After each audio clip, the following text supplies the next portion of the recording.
वैशाली बैठी रो रही थी कि उसके डोर पर नॉक हुआ। वैशाली डर गई। इतनी रात को कौन हो सकता है, वो भी होटल रूम में।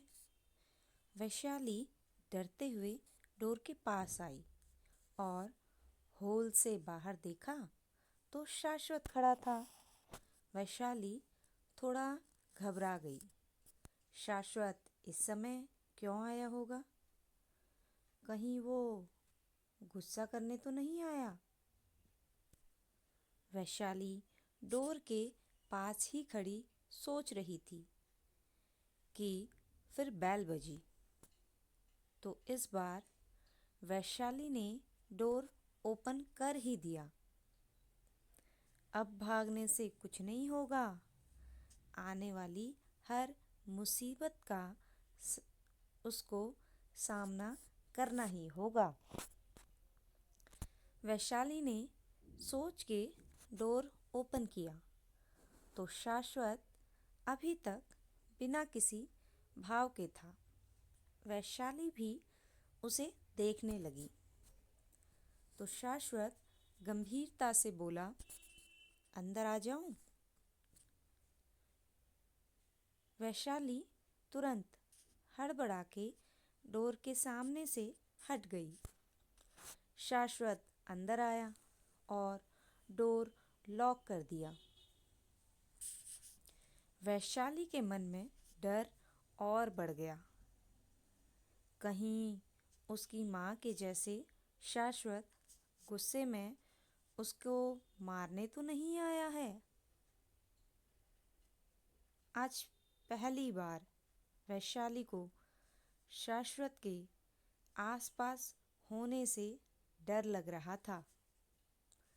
शाश्वत ने वैशाली को देखा, फिर अपने हाथ में पकड़े बैग को वैशाली को देते हुए बोला, जाओ चेंज कर लो। वैशाली हैरान हो गई, ये क्या है? और शाश्वत उसे चेंज करने को क्यों बोल रहा है? वैशाली बुत बनी खड़ी सोच रही थी कि शाश्वत उसके हाथ में बैग पकड़ाते हुए बोला, जल्दी करो, मैं रात भर वेट नहीं कर सकता। वैशाली ने अपनी नज़रें नीचे कर ली और चुपचाप बाथरूम में चली गई। वैशाली बाथरूम में आई और बैग के अंदर देखा तो उसमें एक नाइट सूट था जो उसके साइज से थोड़ा बड़ा था। वैशाली को कुछ समझ नहीं आया, लेकिन वो अभी क्या ही करती, इसलिए चुपचाप चेंज करके आ गई। वैशाली चेंज करके आई तो शाश्वत खड़ा गिलास में पानी निकाल रहा था। वैशाली शांति से थोड़ी दूर आके खड़ी हो गई और शाश्वत के गुस्सा करने का वेट करने लगी। वैशाली को शाश्वत को इतना शांत और सीरियस देख के यही लग रहा था कि शाश्वत ने ये शादी बिना मन के की है। वो बहुत गुस्सा है वैशाली से, क्योंकि ये सब एक तरफ से हो तो उसकी वजह से ही रहा है और गलती उसकी ही है, तो सज़ा भी उसको ही मिलेगी। वैसे भी इतने समय से मार खा रही है, शाश्वत भी थोड़ा मार लेगा तो क्या ही हो जाएगा। कम से कम उसको मार के शाश्वत का कलेजा तो ठंडा पड़ जाएगा, जैसे कि उसकी माँ का पड़ जाता था उसको पीट के।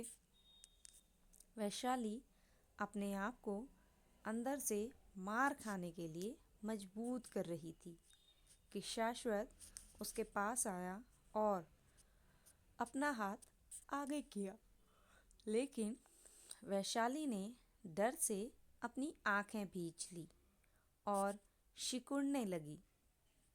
वैशाली को लगा शाश्वत ने मारने के लिए हाथ बढ़ाया है। शाश्वत वैशाली को देखने लगा। उसको समझ नहीं आया वैशाली ने ऐसा क्यों किया, इसलिए वो वैशाली को देखते हुए बोला, दवा ले लो।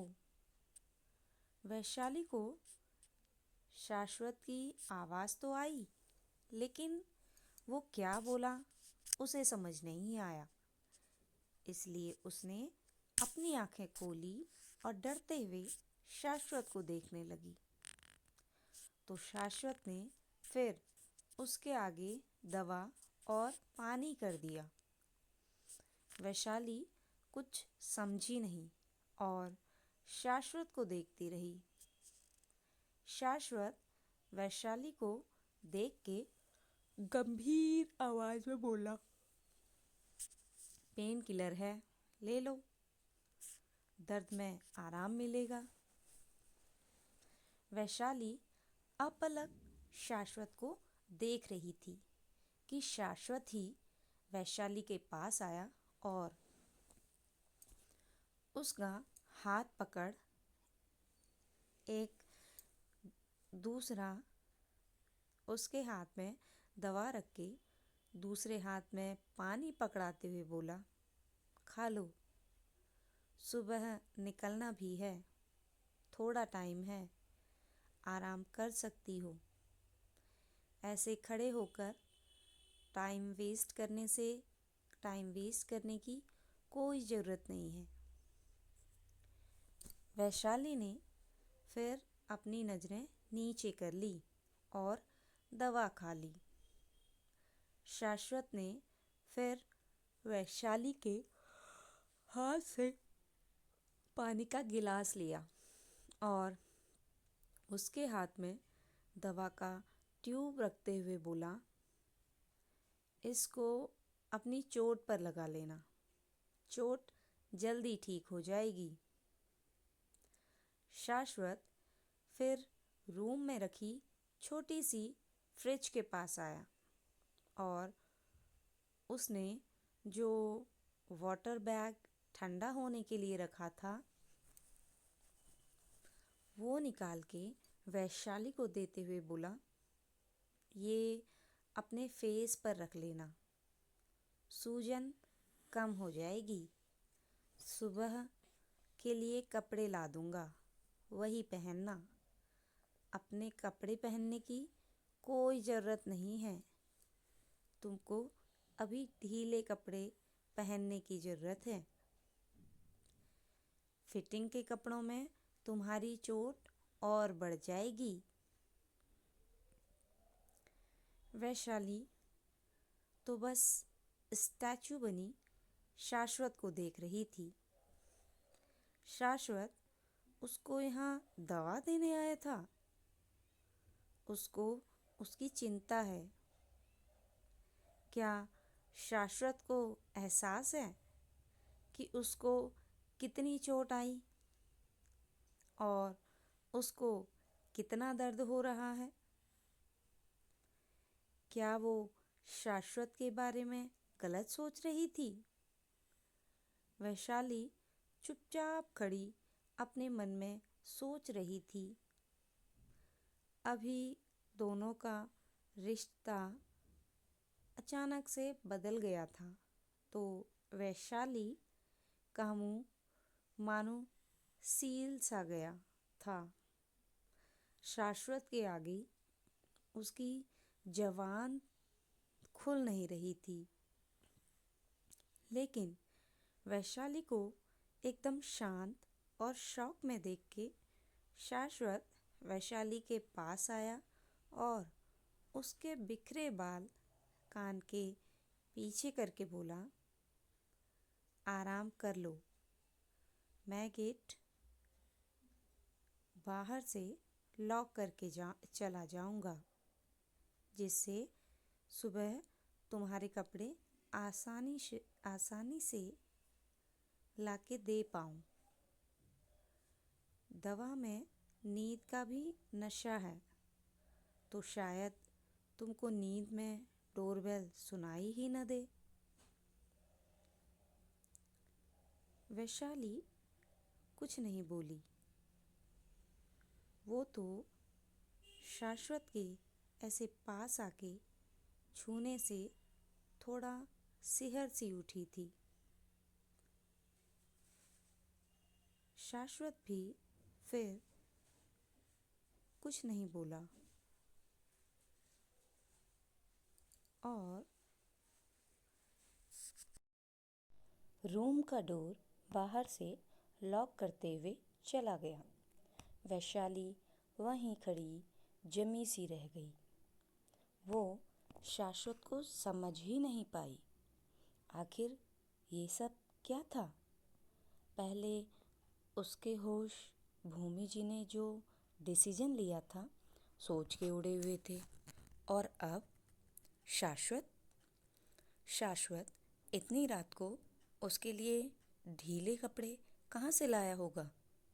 क्या शाश्वत को उसकी इतनी चिंता है कि वो उसको दर्द में देख नहीं सकता? पर क्यों? वो शाश्वत को अच्छे से जानती है। शाश्वत के दिल में उसके लिए कोई भी भावना नहीं है। बस इंसानियत को छोड़ के क्या शाश्वत ने उसको पत्नी के रूप में एक्सेप्ट कर लिया, जो वो बस अपना फर्ज निभा रहा था? इतने सवाल थे वैशाली के दिमाग में जिसकी सीमा नहीं थी। उसका सिर इस कदर घूम रहा था कि वो अपना सिर पकड़ के सीधा जाके सो ही गई। ना उसने दवा लगाई, ना आइस बैग को। नेक्स्ट मॉर्निंग वैशाली सो रही थी कि शाश्वत रूम में आया। शाश्वत कल बाहर से लॉक करके सो गया था, तो वो की से डोर ओपन करके आ गया। वैशाली को सोता देख शाश्वत उसके पास आया तो उसके घाव और फेस पर मार खाने की वजह से जो सूजन थी वो भी अभी भी वैसी ही थी, बल्कि और बढ़ गई थी। शाश्वत समझ गया वैशाली ने दवा नहीं लगाई। शाश्वत ने फिर अपनी नज़रें पूरे रूम में घुमाई तो दवा और आइस बैग फ्लोर पर ऐसे ही पड़ा दिखा। शाश्वत का फेस फिर से सीरियस हो गया।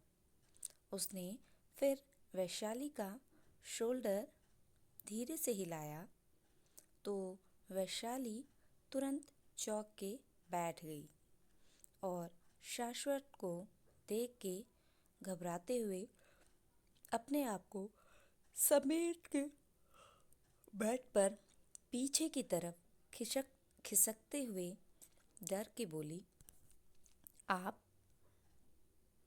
शाश्वत ने वैशाली को ऐसे हड़बड़ाते देखा तो गहरी सांस ली और बोला, ये कपड़े रेडी हो जाओ, घर के लिए निकलना है। इतना बोल के शाश्वत तुरंत बड़े कदमों के साथ रूम से बाहर चला गया। धन्यवाद।